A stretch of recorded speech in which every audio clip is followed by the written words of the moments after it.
Right, hello YouTube, and welcome back to another episode of Kerbal Space Program. Last time, I believe we did the Midmas Rescue mission. Sorry, got a little bit of a cough. I believe that was the last thing we did. We did basically a three-part mission to, I believe it was get some science from Midmas, rescue Tanman Kerman, I want to say, off the surface. Tambus Kerman, that was it. And then bring it back. So, this time, we have a decent amount of money. We have orbital... We have the docking autopilot. So we are going to... We might even already have it active. Yes, we're going to take the docking... quest? Is quest the right word? Mission. We're going to take the docking mission. And I believe...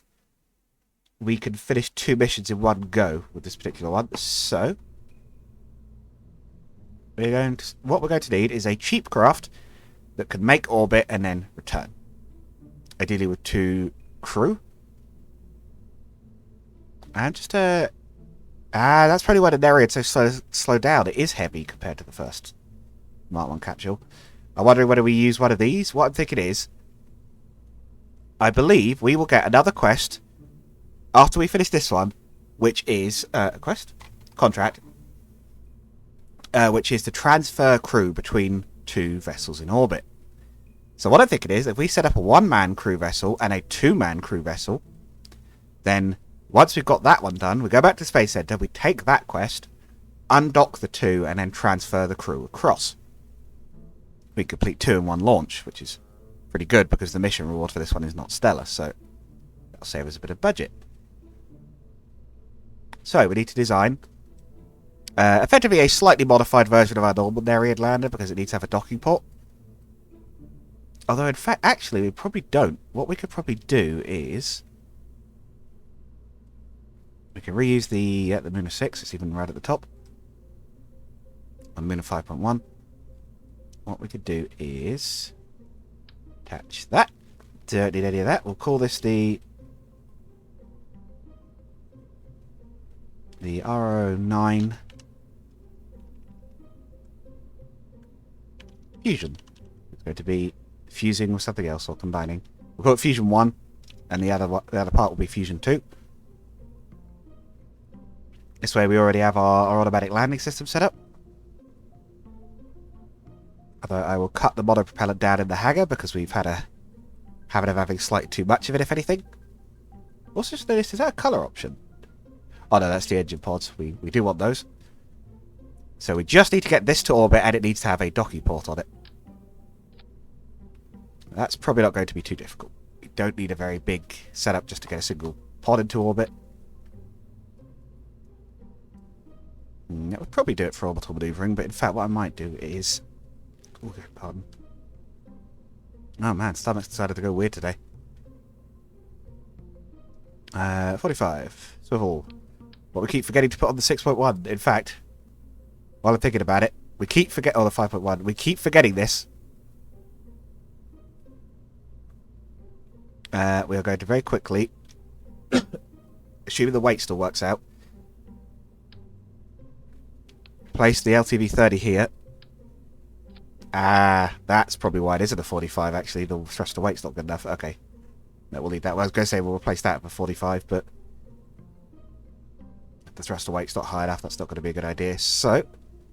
that should get us a good chunk of the way. So we decided to kick it up. Now, we probably want to go for liquid fuel.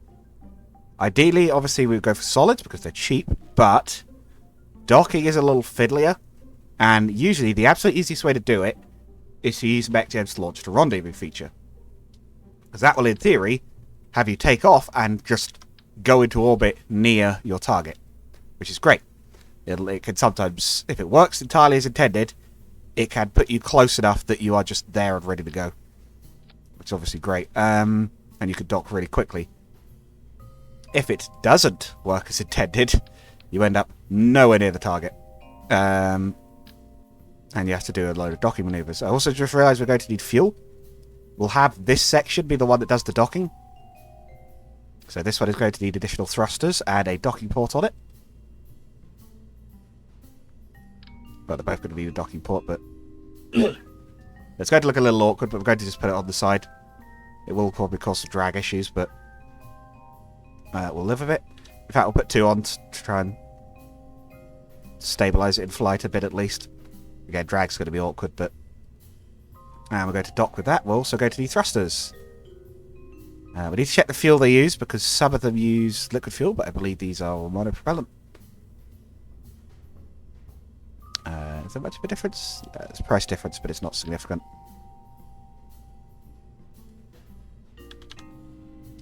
We put 4 there, and then we should actually be okay with that, because this pod has thrusters. We will max out the monopropellant. Actually, no, I think we can reduce it, because I think it will just use the stuff out of this tank first, and it'll still be okay. I tried out the Walrus engine. I was thinking I'd try it out, but it's actually, I think, way too powerful. Or rather, it's a very high power engine, but it's not... It's reasonably efficient. It's quite expensive, though. I feel like some of the others might be cheaper for the same... Oh, God, yeah, they are. Tremendously so. Let's see. You want one that's reasonably efficient at low altitude? Which that is, but... Is it going to have any decent amount of delta V? Reasonable, but I think... If anything, we might go back to our old friends at Deinonychus. It's powerful, it's good efficiency. Yeah, good efficiency at sea level, or decent efficiency at sea level. LCH4. Oh wait, no, LCH4. Yeah, and then we can have another fuel tank. A bun long with this on long and tall. Yeah, and then one more. I think we should be about good. Yeah, we've got the 4K delta V we need. We'll put it into a 85 kilometer altitude orbit. We should have a bit of fuel left to deorbit. So we're going to bring a single crew member on this one. Yeah, the Nereid pod is heavy, so that explains why it has been coming into land so fast. It weighs about twice as much as the... No, in fact, it's over twice as much as the Mark 1 pod. Checking staging. Stage 1. Stage 2. Stage 3. There we go, right. I believe Fusion 1 is ready to launch.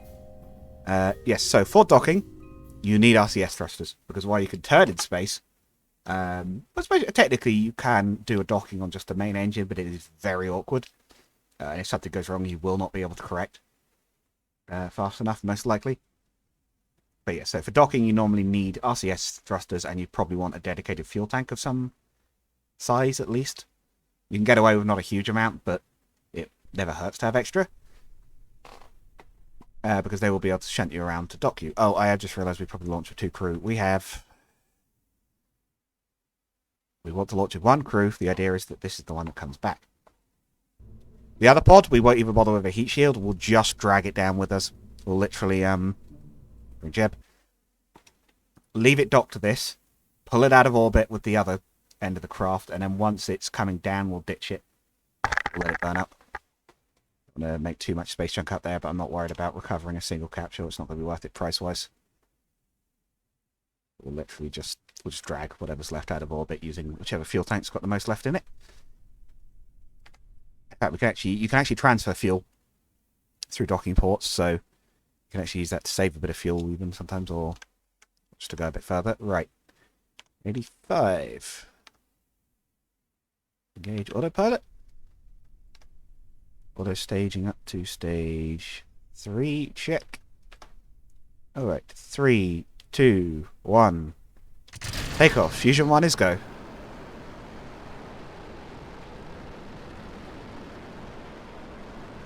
.5 minute burn on the Deinonychus, and then a 45-second burn total, although it probably won't be that long on the stage afterwards, whose name I cannot remember at the moment. The 45? Yeah, 45. I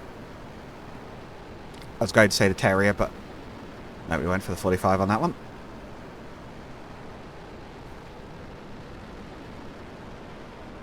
Liquid methane seems to be quite a good choice for low stages, at least on our current rockets. I don't know if that's the case in real life, but here it seems to work quite well. And it is technically a cryogenic fuel, but it really doesn't matter so much with with this rocket because, again, it's on our bottom stage, so by the time we get to orbit, we've burned it all away anyway. So we don't have to worry about it boiling off because we lose so little compared to what the engine's sucking up.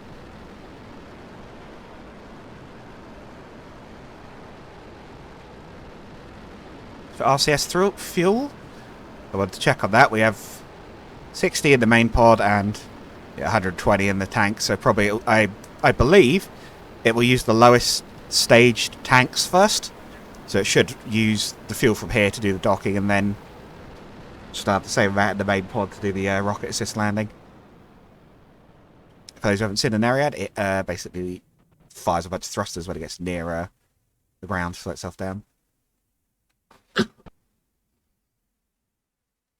As for our actual mission for this playthrough, for those who haven't been here and don't know, oh dear, correctly, so I'm coughing a lot. I don't know what it is these days, but I seem to have that a lot. Our actual mission is we are trying to send a colony out to, at the very least, Eeloo. And I'm tempted to either install some planet mods later, or maybe go to Moho as well, or maybe even both. For that, we need funds, and for that I want to build a space hotel. Now, or a space casino, but I think I'm going to go for the hotel first, at least. Now, to do that, we need the space tourism contract that gives us the base tour, and I believe to get that to come up, you have to prove that you can do docking in orbit and assemble things in orbit, because you have to build a fairly large structure for that particular set of quests. Contracts. I keep calling them quests. So like I've been playing Pathfinder a lot. So, yeah, that's what we're doing today. As that you probably did already know. Or at least I assume you'd work that out by that point. So yes, we're setting up a craft with docking ports on it to do the very first docking rendezvous quest. Contract. Whatever quests. You get the idea. And once that one is complete, we're going to go back to... I think I said this already, but yeah, we'll go back to the Space Center. We'll take the other one that's transfer crew between. And we'll transfer the crew off the other ship into this pod and bring them both down. Now, it might be that for those contracts we have to use new craft. In that case, we'll just have to launch something new. But I believe we can do it with one that's already up as long as we separate it first. And then transfer the crew over.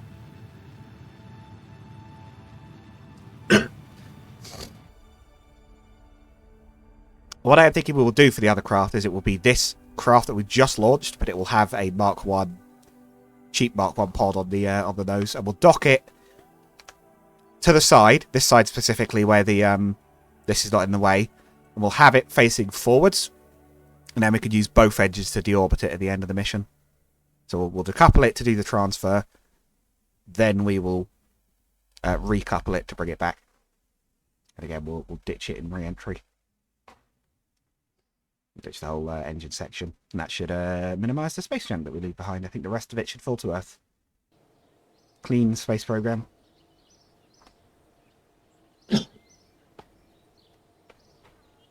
It's nice to consider the environment sometimes. I know some people probably say about like the emissions from rocket launches, they're not much apparently. Even the ones that don't burn particularly clean, because there's so few of them, even though they do burn a lot of fuel.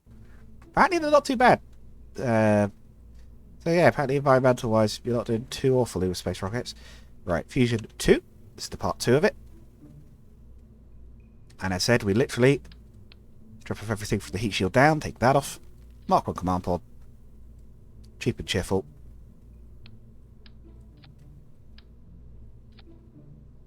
There we go. That is Fusion 2. There's a little bit less Delta V because it doesn't have the extra equipment. We'll keep it the same, actually, for the sake of balance. It's still going to be a little off balance because the Nenariad is a heavier pod, but we could just launch another of the same craft, but Fusion 2 is cheaper. We do want a pilot. We'll take... Who's our newest pilot? Dardin. I believe he was the second space camp. So he... get his first mission. I like to give the new Kerbals a chance to prove themselves on a mission doing something new. Probably in reality they'd be given the more routine flights, but hey ho. It's Kerbal Space Program. It's my space program, and I get to pick the missions. To paraphrase a meme. Right, so if this works as intended, we come out right next to the other ship. If I can remember which one it is. Fusion 1. Set as target. So what we do... So launch to rendezvous with a target that's around Kerbin at the very least. Although, yeah, no, this does work on other planets as long as you're at the right place. We do launch to rendezvous. Quick save, because just in case. And we hit engage autopilot. Still staging to stage... No, this is stage 2. Because it's got a slightly different setup. It doesn't have the landing retro motors. Retro thrusters, motors, rockets, whatever you want to call them. Interesting that we get a waypoint for the Space Center. Right. Counting down to launch. 5, 4, 3, 2, 1. Ignition. Fusion 2 is away. Darden's looking a little nervous. Hang in there, buddy. We got you. Yeah, you got this, even. Yeah, don't worry about the shaking. That's normal. It's supposed to do that. His view is not great. I remember hearing something about when they were designing some of the earliest space missions. They were like, they were having some issues with weight, and they were like, oh, we can't do it. And they were saying, like, well, they said, like, oh, can we, what about this? Can we take this off? And they were just like, saying, like, well, but they need a window to see through. And they were like, but do they? Like, is that really going to make any difference, kind of thing? A lot of things where they were like, we need this, got stripped out of some of the really early ones because they were just like, well, the astronauts aren't going to really gain any benefit from being able to see properly, so we could really shrink this down. We want to give them a little... I think they did give them a small view, but with a lot of them, they were like, we could cut this out, or we could just cut this way down. Save weight. Every bit of weight we have. So, see how our orbit's climbing. If it gets it right, and it's usually reasonably reliable, you should see a, like a closest encounter mark come up any moment. Yeah. Target position at intersect. It should get really close. Okay, it's missed it a tiny bit, but that's not too bad. Separation about 20 kilometers. That's good. That might be close enough that the rendezvous autopilot will do a lot of the work for us. Which we do have access to, because we've got the automated docking stuff. This craft will not be the one that does the docking. It actually might sort of be able to, depending on how much torque it's got, but it's not ideal for it. It doesn't have thrusters on the upper pod. That's the other, I suppose that's one of the other advantages with the Nereid. It is built-in thrusters. It is heavier, but it is doing something with that weight. Ah, and then, looks like there, it's only going to be 3 kilometers off if this maneuver goes perfectly. Which is really good. That's close enough that I believe the rendezvous autopilot will be able to just do a approach at closest insect or whatever it's called. Basically, it'll go, this is the point where we're nearest to it. Take us over there. Basically, it'll just point towards it, burn a little bit, wait for it to float closer, and then burn the other way to match orbits. But yeah, space is big, as you're sorry, as you're probably all aware of. So rendezvousing is quite a complicated thing to do in real life, I believe. It's like you've got all this enormous quantity of space. You are moving at crazy speed, simply put. It's like, and you want to meet up with this tiny little speck at the far end of it, and it's like, yes. It's like, and you also want to do it at a speed where you don't just noom past it and disappear forever, and it's like, yes. It's like, okay. That's going to need some work. Yes, I believe like I say, our first one is, yeah, just to rendezvous the two. Oh, we don't even have to dock. So we'll have the two meet up, we'll have the two match orbit, and then we'll see what it, we'll quickly go back to the Space Center, see what it gives us, and then we'll return to the craft with whatever the next part of this is. So, we are in orbit, we are, 100 meters away. Excellent. Right, switch to rendezvous autopilot. Close to target, plotting intercept. Yeah, it's going to take us there. In fact, we should even be able to see it. There it is. Only 2,500 meters away. Genuinely, if we wanted to, we could probably jetpack that. And we would probably make it. It's a little iffy. But we could probably jetpack that and we'll be okay. But we're not going to. We're just going to let this take us over. The advantage of this as well is it should match our orbits, so we shouldn't drift. Or we shouldn't drift significantly away from it. So again, we'll have a few moments to quickly return to the Space Center and pick up the next contract. Now, I believe if we dock, we might technically automatically get it because we get the world first for it, but I'm not going to dock yet. We'll take this contract for everything it's worth, basically. Because we might as well. Or these contracts, I should say. Rendezvous 2 vessels. Excellent. Synchronized freefall. Right, quick save. Space Center. Want to be fairly quick because it looked like we... Sorry, YouTube. Like I say, I like to fiddle when I'm waiting on loading screens and I keep dropping things. But on the clumsy side. Right. Space Center. Go. Go forth. Load. Hurry up. Right. Available. 4 Kerbin. Dock 2 vessels. There it is. Let's see if the... No, the tourist one hasn't come out yet. We might have to do some more of those later.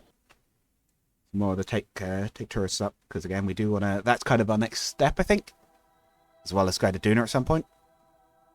Right, Fusion 1 is the part designed to do the docking. So we'll switch to that one. So, automatic docking with MechJeb. I guess we're on to the tutorial for that. It's pretty simple. Most of the stuff I'm showing you, MechJeb can do more. But most of the stuff I'm showing you is about all you really need it to do so far. And you can do nearly every mission that you'll need to. It's not everything. There are some things where you need more specific knowledge, but... Right. Control from here. Enable RCS. Not rendezvous. We need the docking autopilot. Force roll to 0. We do want it locked on axis. Enable autopilot. I'd like to hit the monopropellant. Are we using monopropellant from here? No, we are not. Are we using it from here? We are. Oh, we didn't fit any solar panels. Oops. I think we're going to be okay. We're not burning a particularly large amount of electricity, but I just realised we haven't got anything to generate more power apart from the engine. If we use the main engine now, we're going to lose the other part. We're going to disappear from it very quickly. Probably not enough so that we couldn't turn around and come back with the rendezvous autopilot, but... Or even just pointing back towards the craft and accelerating, but... Yeah, we're going to dock. Yeah, this is something you can do manually. There's a full set of controls. I believe it's IJKL and H and N to use the maneuvering thrusters in all 6 directions. But for the sake of simplicity, I just let MechJeb do it. It burns way less monopropellant than I do. I have sometimes had to override it, and I have done some manual docking, but manual rendezvous I can't do, so I've never done a full docking flight on my own. I did say that we could potentially try later. I know there is a method to it. I could give it a shot, but for the most part, I'm happy to just let the autopilot get it right, like they do for the most part on the real flights. There's the occasional moment where they have to take over manually, but I seem to remember one particular oh, I can't think what they're called. The capsule, Soyuz capsule, I believe, on Mir, the Russian space station back when that was still a thing. Had a load of trouble with docking, and they had to take over manually to get it in. They like bumped into something and nearly overshot when it came in and everything. It was just like, work. Great. There we go. Because we're set to force roll 0, that will rotate us to 0 degrees compared to the target. So it's basically, yeah, it's put us lined up. Ta-da! Well, first, it's constructed the first space station around Kerbin. I'm not sure that's what this is, but docking maneuver. It's like a vessel handshake with minimal shaking and no hands. Congrats. Contract is complete. Right, we'll now return to the Space Center. Again, I believe we get a transfer crew between 2 ships. So we'll separate them, transfer the crew across, and then we'll transfer back and use the 2 engines on the 2 crafts to put it out of orbit. I think if we had... I can't think what it's called. There is an autopilot that can balance the thrust on it, so we could technically turn this into a usable craft, but it's not really designed to go anywhere further than this, so... Transfer crew between vessels on Kerbin. Now, I don't know whether that means we could just do that with the craft we have, or whether we have to separate it. I'll try just transferring on the same ship. If that doesn't work, we'll do what we said we'd do before. They've combined to be Fusion 1. Probably should call it Fusion 3, but we can change the name in mid-flight. If you've launched a space station, for example, and you want to rename it, but we're not going to worry about that here because we're about to separate anyway, and they'll probably lose it. Right, let's see if just transferring the crew across works. Transfer crew. Transfer. Oh, that does work. Oh, cool. Okay, we don't have to separate it. A few snack breaks and counselling of these crew members will be good as new. Crew transfer, new Kerbin.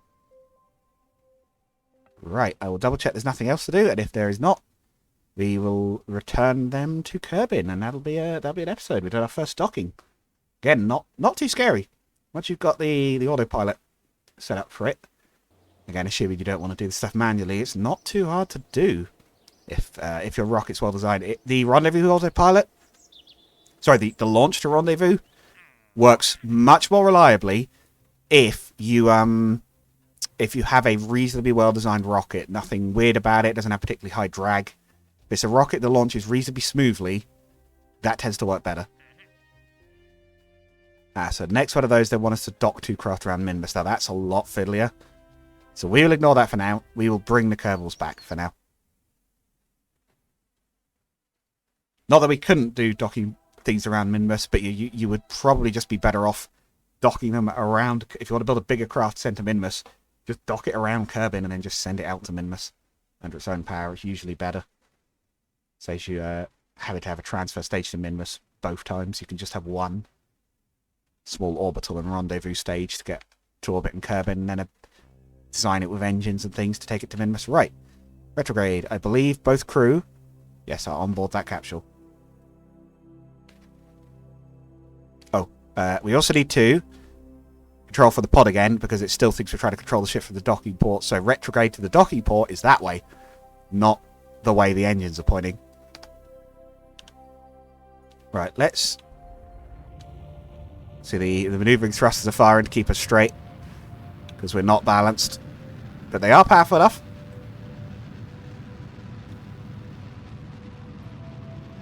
See which runs out first. We're probably going to go into spin. We did. Sort of. Actually, that wasn't too bad. So, we're going to kind of over land today. This will be one of the first landings, I think, for the area. Or did we do a land landing last time? I don't remember, but anyway. I think if we turn RCS on, yeah, it'll actually use the mono propellant. Slow us down, but that's fine. Right, so next stage. Once we start re-entry, we'll stage and we'll drop the okay. That's active, I believe. Yep. Right. We're going to try a very risky quick EVA because we're still, the atmosphere's still thin, and we've got EVA science we can take from up here. Right. A little bit of a risky one, that, but right. Bye-bye. Oh, bye-bye, rest of craft. Like I said, don't want to leave any space debris up there. We'll drop that, and that can re-enter behind us, in front of us. Right, speaking of manual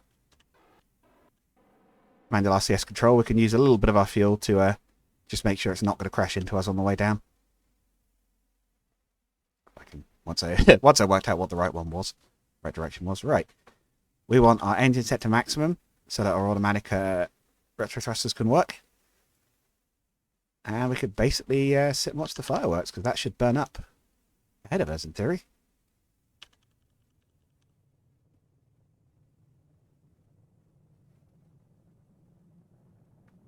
Oh, strange enough, it doesn't seem to be getting very hot yet. Only 100 meters lower than it. What's going on over there? You cheating the laws of physics over there? Piece of random space debris?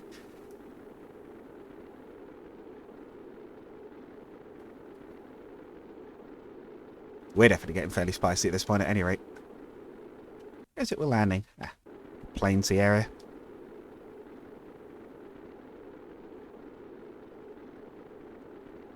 Engine's getting spicy. I don't need the SAS. We're the right shape aerodynamically. We're not going to tumble. Yeah, some craft might try and tumble on re-entry, and at that point you want to keep the SAS on, but if you design your craft well, for the most part, that shouldn't be an issue usually.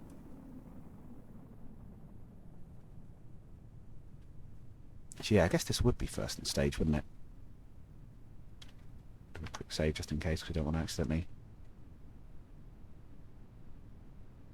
Actually, we'll do it manually, again, just to make sure it doesn't go wrong. Yes, that was the thing. If you guys haven't seen the area before, it comes in fast. It is heavy. One of these little size 1 pods.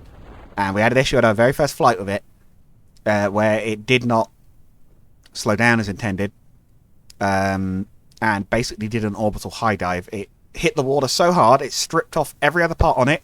The engines, the parachute, and the heat shield were all destroyed. The pod itself survived, and we got an achievement for diving more than 10 meters below the surface of Kerbin's oceans.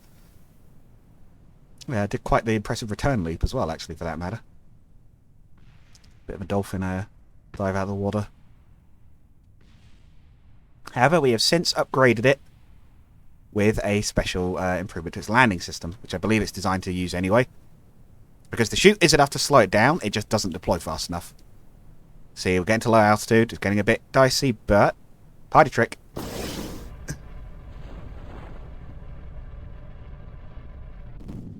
Hey, that was about right that time. That was the right amount of fuel. So it was about 60 fuel. There we go. Slowed down. Should also, coming a bit faster, we should jettison the heat shield. There's a little bit of speed. And... bonk. Also quickly take a little EVA report on a surface sample while we're here.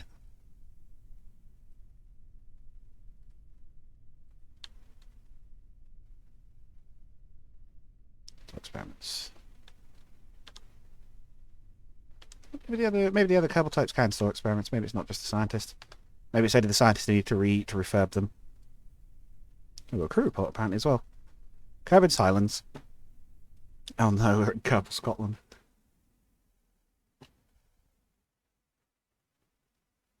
I don't know if the Kerbals have an equivalent of a haggis, but I wouldn't be at all surprised. It's probably very goofy compared to the real thing.